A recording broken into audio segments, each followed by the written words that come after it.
భగవద్గీత 18 అధ్యాయములు 700 శ్లోకముల తాత్పర్యమే ఈ సంపూర్ణ భగవద్గీత. భగవద్గీత 3వ అధ్యాయం కర్మయోగం.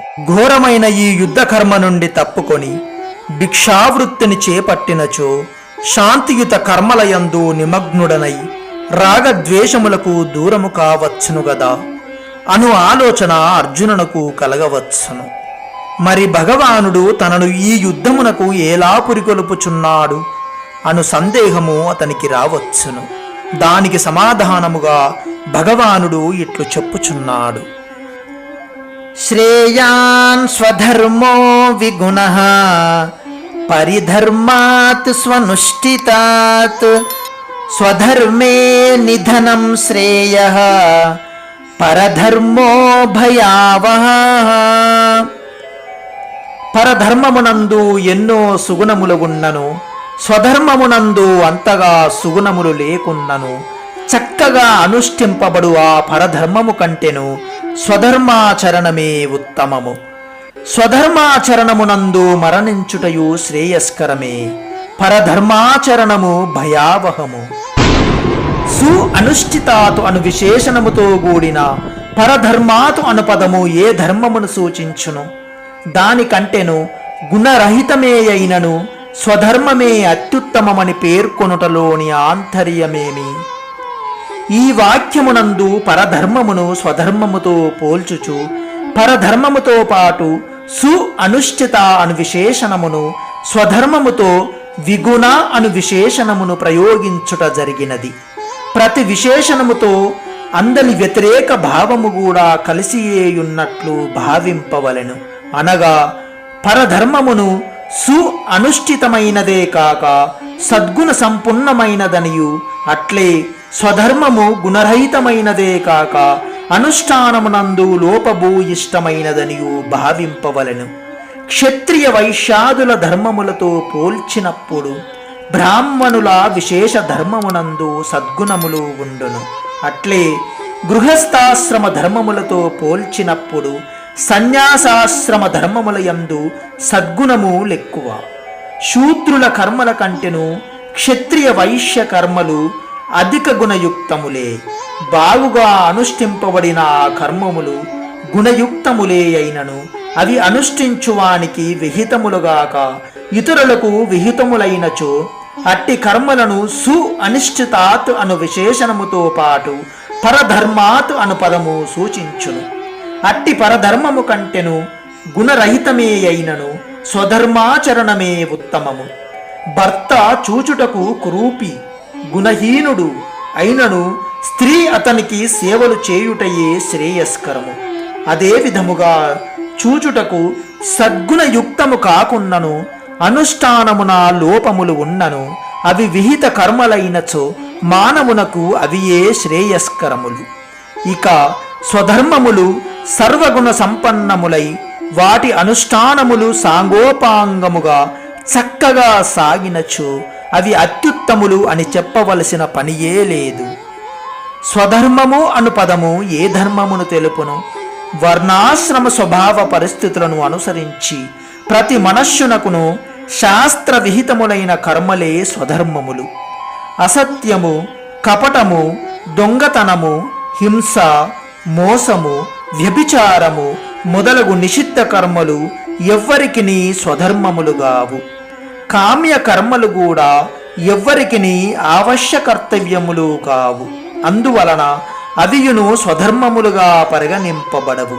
ఇవిగాక ఒక వర్ణము లేక ఆశ్రమము వారికి విశేష ధర్మములుగా పేర్కొనబడి వాటిని ఆచరించుటకు వారికి తప్ప ఇతర వర్ణాశ్రమముల వారికి అధికారము లేదని తెలుపబడినప్పుడు ఆయా వర్ణాశ్రమముల వారికి అవి వేర్వేరు స్వధర్మములు. ద్విజులకు మాత్రమే అధికారము కలదని తెలుపబడిన వేదాధ్యయనము, యజ్ఞాది కర్మలు ద్విజులకు స్వధర్మములు. అన్ని వర్ణాశ్రమముల వారికిని స్త్రీ పురుషులకును అధికారములు గల ఈశ్వర భక్తి, సత్య భాషణము, మాతాపితరుల సేవలు, మనస్సు, ఇంద్రియముల సంయమనము, బ్రహ్మచర్య పాలనము, అహింస, ఆస్థేయము, సంతోషము, దయ, దానము, క్షమ, పవిత్రత, వినయము మొదలగు సామాన్య ధర్మములు అందరికీ స్వధర్మములు. వర్ణాశ్రమ వ్యవస్థ లేనట్టి వైదిక సనాతన ధర్మములను విశ్వసింపనట్టి మానవ సమాజముల యందు ఈ స్వధర్మ పరధర్మ వ్యవస్థ ఎట్లు కొనసాగును? వాస్తవముగా వర్ణాశ్రమ వ్యవస్థ మానవ సముదాయాలన్నింటిలోనూ ఉండియే తీరవలెను. వైదిక సనాతన ధర్మములు కూడా మనుష్యులందరికీ విశ్వసనీయములు. కావున వర్ణాశ్రమ వ్యవస్థ లేని సముదాయమునందు స్వధర్మ పరధర్మ నిర్ణయములను చేయుట కష్టమైన పనియే. కాని ఇప్పటి దేశకాల పరిస్థితులను బట్టి మానవ సముదాయములకు ఈ ధర్మ సంకటము ఎదురగుచున్నది. గీతయందు సమస్త మానవుల సముద్ధరణమునకై మార్గము చూపబడినది. ఏదో ఒక జాతి యందును సమాజమునందును మాతాపితరుల సంపర్క ప్రభావమున మానవునకు జన్మ లభించును. జన్మించినది మొదలు తన కర్తవ్యములను తెలుసుకొని యోగ్యత కలుగు వరకును ఆయా సమాజములను బట్టి మాతాపితరుల పాలన పోషణములను బట్టి అతనికి ఆయా సంస్కారములు అబ్బును. మరియు పూర్వజన్మ సంస్కారములు కూడా ఉండును. వీటినన్నింటిని బట్టి అతని స్వభావము ఏర్పడును. ఆ స్వభావమును అనుసరించియే జీవనోపాధి కర్మలయందు అతనికి స్వాభావిక ప్రవృత్తి ఏర్పడును. కనుక వర్ణాశ్రమ వ్యవస్థ లేని మానవ సముదాయమునందును వారి వారి స్వభావ పరిస్థితులను బట్టి విహిత కర్మలు ఏర్పడును. అనగా ఇహపరలోకములయందు వారి ఉన్నతికై ఉపయుక్తములని మహాపురుషులచే భావింపబడిన కర్మలు సరి అయిన అవగాహనతో గ్రహించి ఆచరింపబడుచుండును. ఇతర ధర్మములకును హితములకును బాధకము కానివి మనుష్యులందరికీ సామాన్య ధర్మములు అవియే వారికి స్వధర్మములు. అందులకు భిన్నముగా ఇతరులకు విహితములైనవి తమకు విహితములు కానివి పరధర్మములు. స్వధర్మ అను పదముతో పాటు విగుణ అను విశేషణమును ప్రయోగించుటలోని ఆంతర్యమేమి? విగుణ అను పదము తక్కువ గుణములు కలిగియుండుటను సూచించును. యుద్ధమునరించుట, దుష్టులను దండించుట మొదలుగునవి క్షత్రియుల యొక్క స్వధర్మములు. వీనియందు అహింస, శాంతి మొదలగునవి లోపించి ఉండునట్లు కనిపించును. అట్లే వైశ్యుల స్వధర్మములైన వ్యవసాయాది కర్మలయందును హింసాది దోషములు ఉండును. అందువలన అహింస శాంతియుతములైన బ్రాహ్మణుల కర్మలతో పోల్చినప్పుడు అవి విగుణములు అనగా గుణహీనములు. ఆ విధముగానే క్షత్రియ వైశ్య కర్మల కంటెను శూద్రుల కర్మలు నిమ్న శ్రేణికి చెందినవి. అంతేగాక ఈ కర్మలను అనుష్ఠించుటలో ఏ భాగము లోపించినను అది అనుష్ఠాన లోపమగును.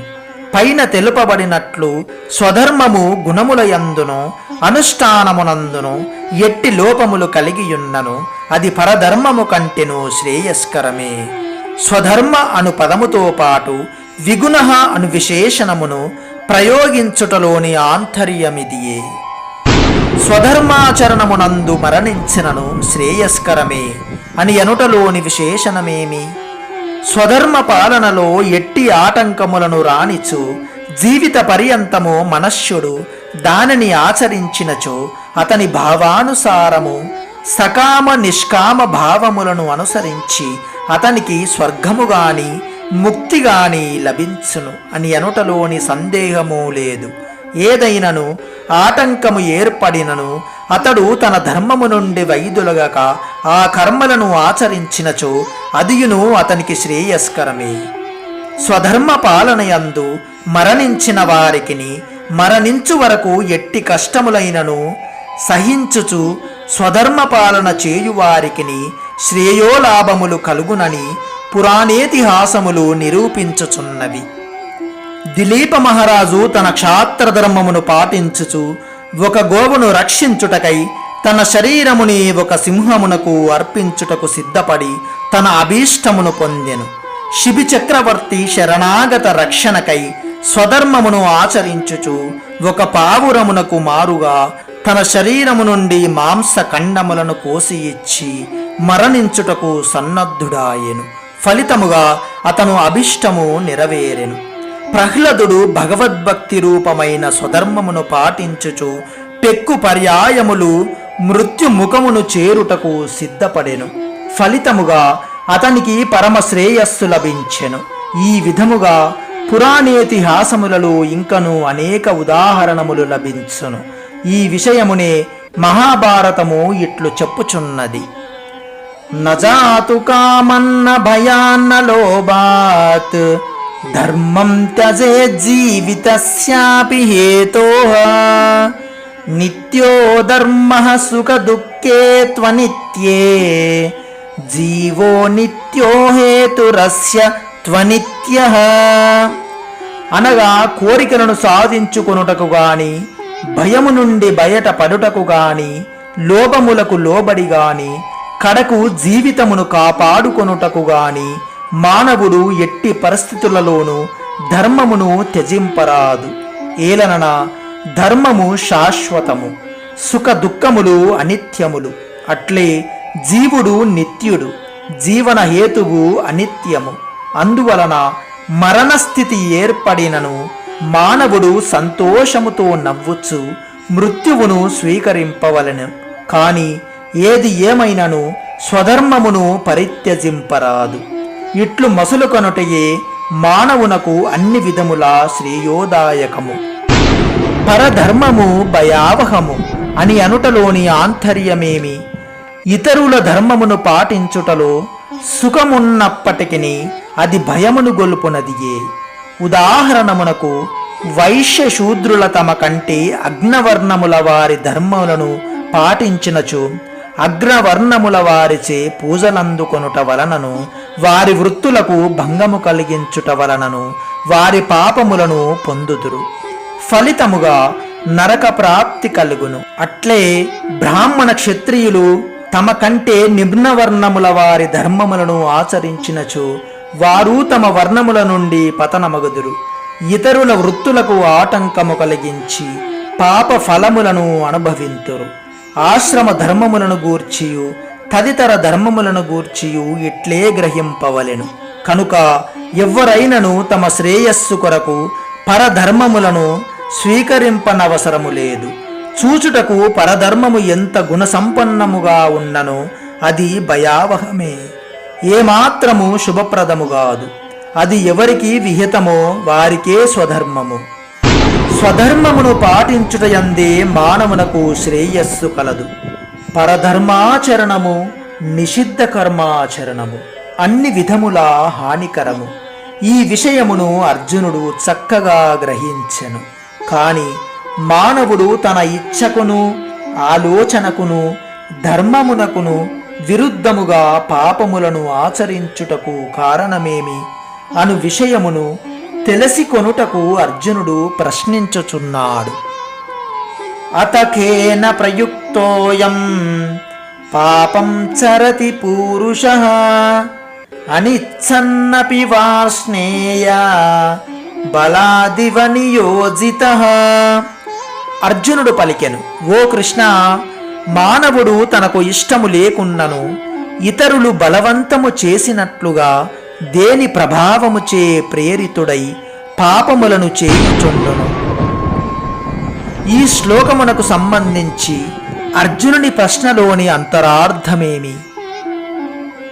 ప్రయత్నశీలుడు బుద్ధిమంతుడు అయిన మనస్సును కూడా ఇంద్రియములు బలత్కారముగా చలింపజేయును అని భగవానుడు ఇదివరకే నుడివియుండెను. బుద్ధిమంతుడు వివేకి అయినవాడు ప్రత్యక్షానుమానముల ద్వారా పాపకర్మల పరిణామములను చూచి విచారించి వాటి యందు ప్రవృత్తుడగుట సరికాదని భావించును. కనుక అతడు ఇచ్ఛాపూర్వకముగా పాపకర్మలను ఆచరింపడు. అయినను రోగి అపత్య పదార్థములను సేవించినట్లు అతని ద్వారా పాపకర్మలు జరుగుచునేయుండును. ఇట్లు బలాత్కారముగా మనస్సుని పాపకర్మలకు ప్రేరేపించునది ఎవరు అను విషయమును అర్జునుడు తెలిసిగొనకోరుచున్నాడు. పరమేశ్వరుడే మానవులను పాపకర్మలయందు నియుక్తులను చేయుచున్నాడా? ఆ కారణమున వారు వాటి నుండి వైదొలగలేకయున్నారా? లేక ప్రారబ్ధవశమున వారు పాపకర్మలయందు ప్రవృత్తులగుచున్నారా? లేక మరి ఒక కారణమేదైనను కలదా అనునవి అర్జునునకు గల సందేహములు.